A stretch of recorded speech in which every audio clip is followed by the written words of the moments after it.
This is Ferruccio Lamborghini. He was a prisoner of war turned successful business owner.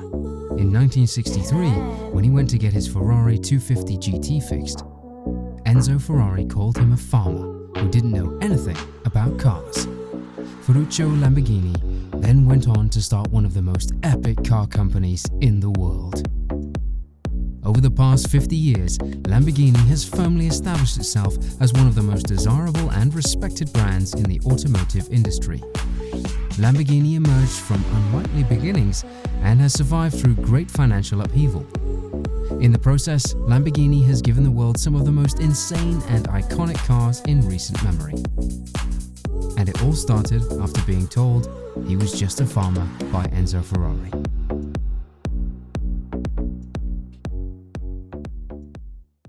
In 1916, Ferruccio Lamborghini was born on a farm in a rural town in northern Italy. His parents were grape farmers and made wine for a living. They raised him in the vineyards. Even at a young age, they taught him the importance of hard work and making quality a #1 priority. Ferruccio took their lessons to heart, but not in the way that they had hoped for or imagined. He was more technically minded and was more interested in repairing their tractors than learning how to grow grapes and manage the farm. His family was disappointed in him, as they thought it was risky for him to stray from the family business. Still, he chose to explore his passion and studied mechanics at a technical institute. After graduating, he started training with a master blacksmith who shared all of his ironworking and welding secrets, but it wasn't enough to impress a major factory that he had his eyes set on. At the time, the factory worked on maintaining the Italian army's vehicles. Through grit and determination, he persisted and managed to convince the owner to hire him. When he turned 18, he left and returned to his hometown and opened a workshop with his longtime friend, Mariano Filippino. It wasn't until years later that he would discover it was the first step towards turning his passion into an empire. But first, he would have to escape the clutches of his captors. When the Second World War hit, he was drafted by the Royal Italian Air Force and was assigned to work as a mechanic at the garrison in Rhodes, an island in Greece. 3 years later, Italy surrendered. Afterwards, the German forces took over the garrison and evicted the Italians.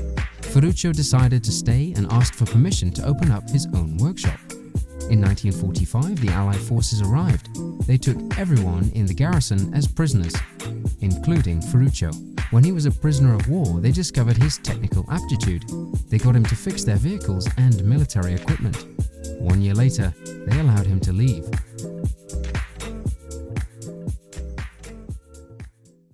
Ferruccio was met with misfortune when he returned to Italy. His wife, Clelia, passed away while giving birth to their only child, Ternino. Afterwards, Ferruccio kept himself busy at his workshop, where he mostly fixed pre-war vehicles, lorries and tractors. But one day, he received an urgent request from his father that changed the course of his life. His father needed a new tractor. It was at that moment Ferruccio had an epiphany. Italy desperately needed to increase its agricultural production to recover from the war, but it needed better equipment to make that possible. Armed with experience in working with Allied and Axis vehicles, he brought leftover military equipment and used them to make new tractors. They were built with old British Morris engines and modified to run on cheap diesel instead of expensive petrol. They were said to be more affordable and innovative than any other tractor. Later, he started a new company called Lamborghini Tractors. While his tractors were in demand, he needed more capital for production, so his father used his farm as collateral for a loan. The risk Ferruccio and his father took paid dividends. Soon after, the company found massive success and became one of the largest manufacturers of its kind in Italy. Ferruccio celebrated his success by living a more extravagant lifestyle: champagne, caviar, and fast cars. He even started to collect Jaguars, Mercedes, Maseratis, and Ferraris, but none of them completely satisfied him. He was particularly disappointed with his Ferrari 250 GT, since the clutch would always break down. One day, he brought his Ferrari down to the mechanic for repairs. He then found out that the clutch was identical to the one fitted onto one of his tractors.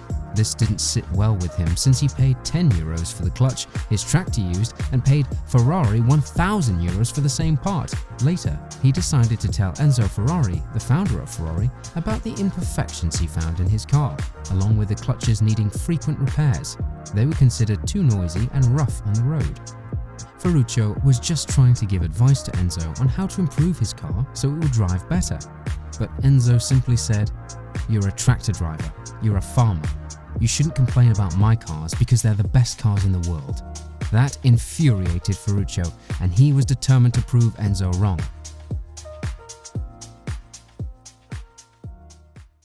Many called his conquest crazy and thought he'd waste his fortune. Still, he went ahead and started a new company under his own name. He hired 3 of Ferrari's ex-employees and bought a large plot of land to build a factory. In just 9 months, he completed his first sports car, featuring his astrological sign as the emblem. The Lamborghini 350 GT was born. It was considered a technical masterpiece and included a V12 engine, 5-speed transmission, 4-wheel disc brakes, and 4-wheel independent suspension. It was unveiled for the first time at the Turin Motor Show and praised by customers and critics. His first car was described as sophisticated and classy. It was also easy to drive. He proved to Enzo and his doubters that he wasn't just a farmer, but also a mechanical genius capable of building superior cars. Over the next few years, his tractor and sports car business flourished. His leadership style led to his team building the 400 GT and a secret project, the Miura P400. It was developed as a street race car and was the first car in history to be made with a rear mid-engine layout. The development of the Miura was actually kept a secret from Ferruccio, since he wasn't a big fan of street race cars as he'd been involved in a crash before. When Ferruccio found out, he decided not to scrap the idea. It turned out to be one of the best decisions he ever made. The Miura became known as the world's first supercar, and its rear mid-engine layout became the standard for all high-performance cars. From then on, Lamborghini continued its successful streak and debuted more celebrated models such as the Espada, the Islero, the Hamara, the Huracan, and the Countach. They were said to be superior to other sports cars since they didn't use anyone else's parts, and the Countach was said to be the most written about car in history. Unfortunately, his success came to a halt after facing a series of events beyond his control. A deal to supply Bolivia with 5,000 tractors was cancelled after the country faced a coup. The loss forced him to sell his tractor company and 51% of his Lamborghini shares. The global stock market experienced a dramatic crash, and OPEC started an oil embargo. It led to increased fuel prices and threw the automotive industry into turmoil.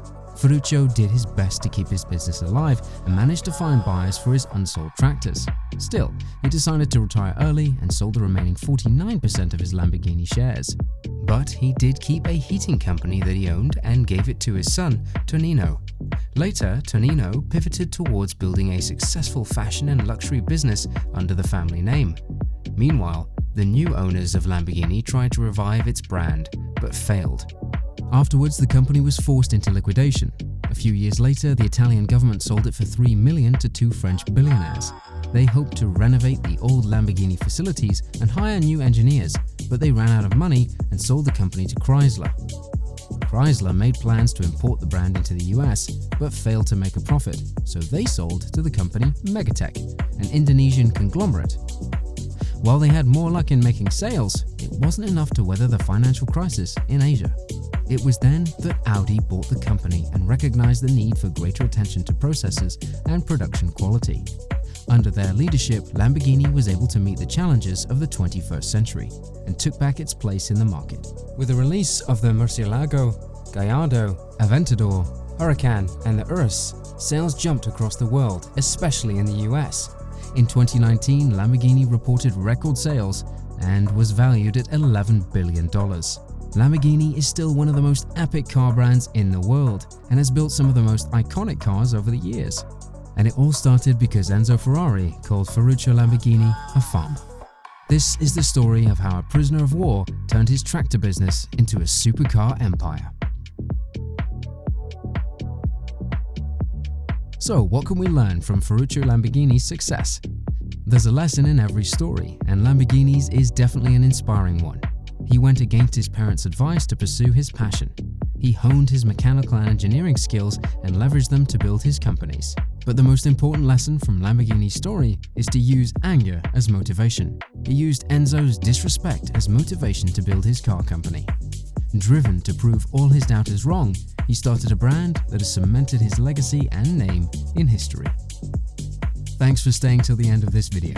If you enjoyed this video, then be sure to hit the like button, drop a comment, subscribe, and hit the notification bell for more content like this. Also, be sure to check out our other videos on this channel. Links are in the description, and we'll see you in the next one.